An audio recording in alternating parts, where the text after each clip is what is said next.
I'm going to tell you what happened. I'll give you an update on me. Look, right. we go over there, and we've done this for the last 18 years of her life. She's never gone 6 weeks without seeing a doctor. She's had multiple surgeries, and she has a condition that has to be managed. And when What's it called for the audience to know? she has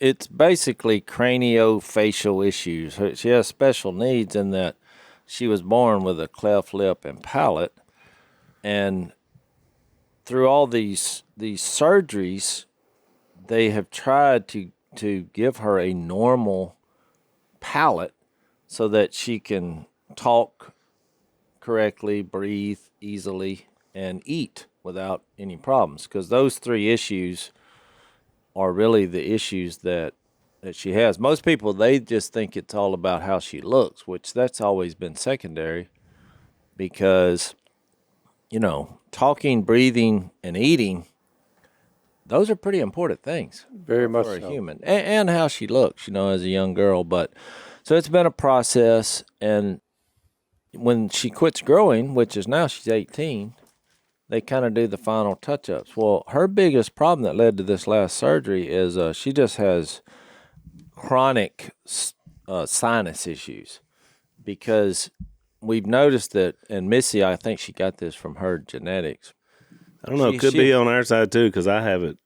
Well, what I'm saying not is like, her saying her sinus issues are a little different. It's like it's more severe. She really has a problem. And so they're like, well, there's a lot of scar tissue, and Missy's the same way. When she has an injury, she scars terribly and has a lot of scar tissue. Well, Mia has a lot also, like more than the average person.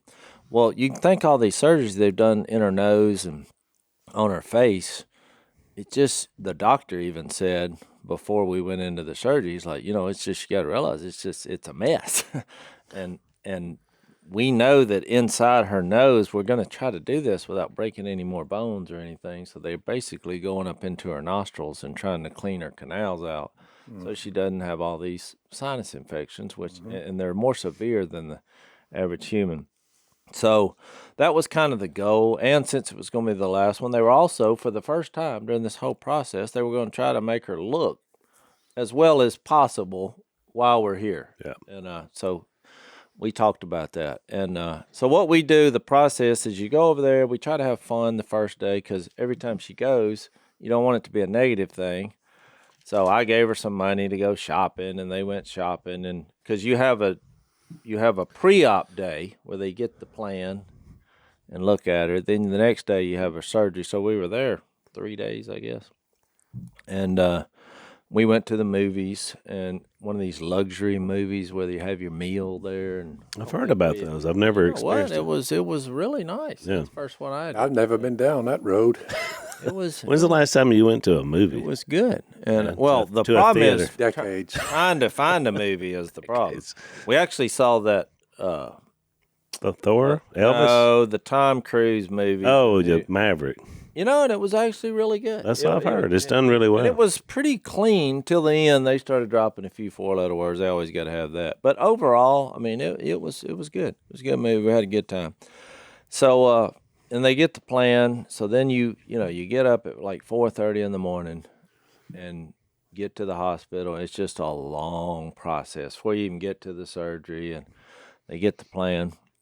Well, they do the surgery, and it was longer than they anticipated. It was probably 3.5 hours, and he come out. It's like, look, I feel pretty good about it. Did the best we could. He took pictures of her, and she looked great. They take pictures before because the swelling happened so quick that you can't, like right now, her head is, quite swollen. So, and he felt good about it, but she just didn't respond well, to the anesthesia, which has happened before. She was real nauseated.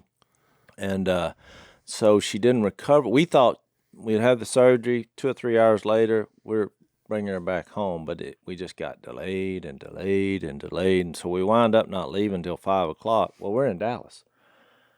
Well, we got discharged at 5 o'clock. Ooh. And when I took a right and then a left, I cannot describe to you. Just the traffic was horrible. Yeah. And she doesn't feel good. I mean, she's coughing up blood and all this, but she is on some pain medication at this time. So anyway, so we start, and I'm already tired because I got up at 4:30, and now I'm in this stressful situation. I'm driving. So about a couple hours into this, it took us over an hour just to get out of Dallas. She's like, and she can't speak, so she's doing sign language and all, but she basically conveys she's got to go to the bathroom. So I was like, what?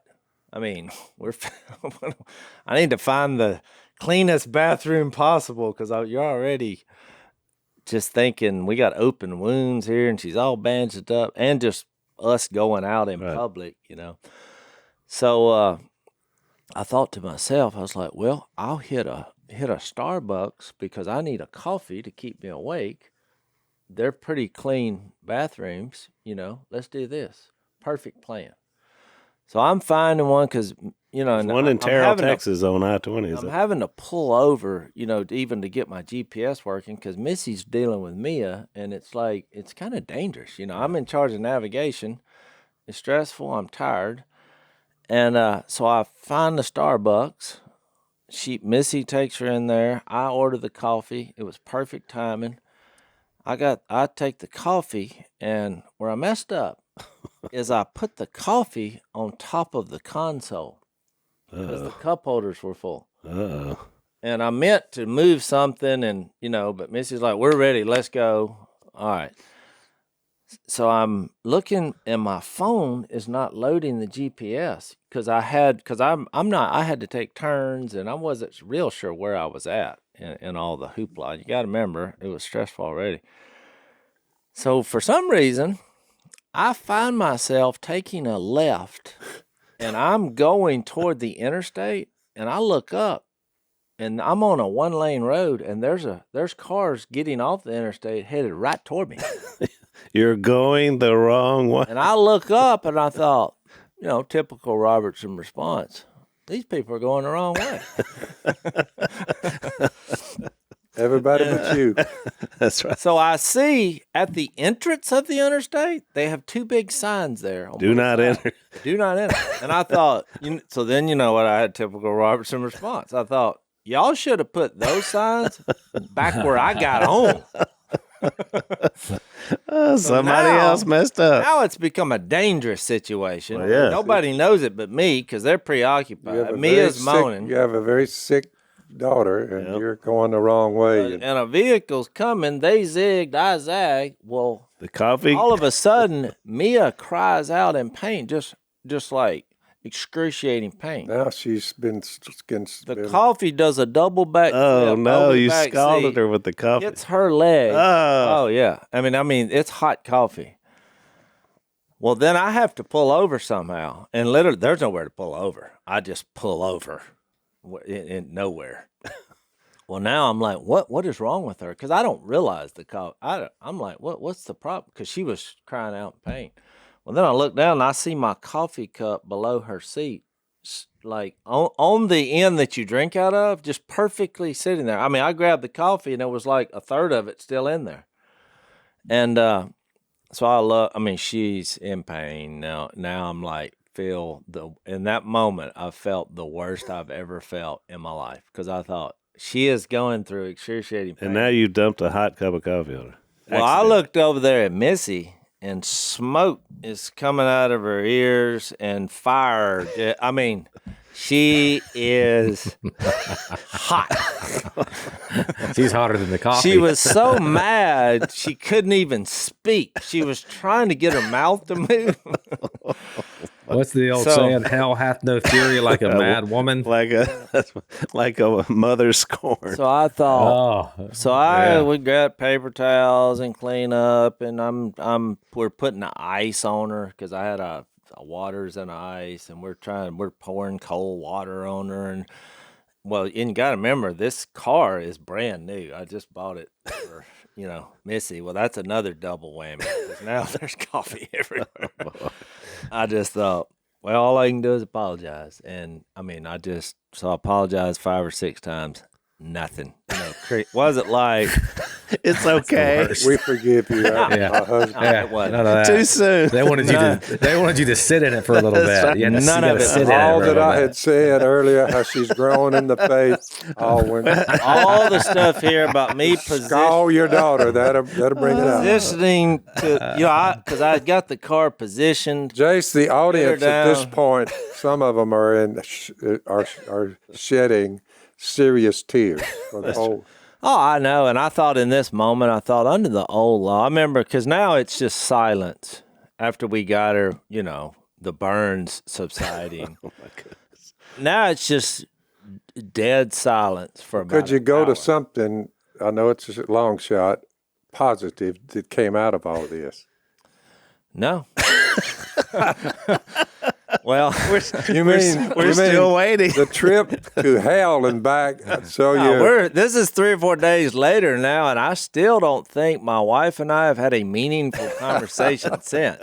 However, I had to make some spiritual applications, because in these moments when you're at the lowest of lows, and because Mia really struggled the next couple. what comes to my days. mind, Jace, is one of your famous verses, and it's bringing it to the forefront, is that love keeps no record of wrongs. Well, Phil, I went through that. There was a lot stage. going awry here. Yeah, I went through that stage in my mind, and I thought that's why this would be a good story to make a spiritual application. But in the moment, you're right. You really have no recourse other than just say, I'm an idiot. My bad, right? I mean, I said it. I'm an idiot. I'm stupid.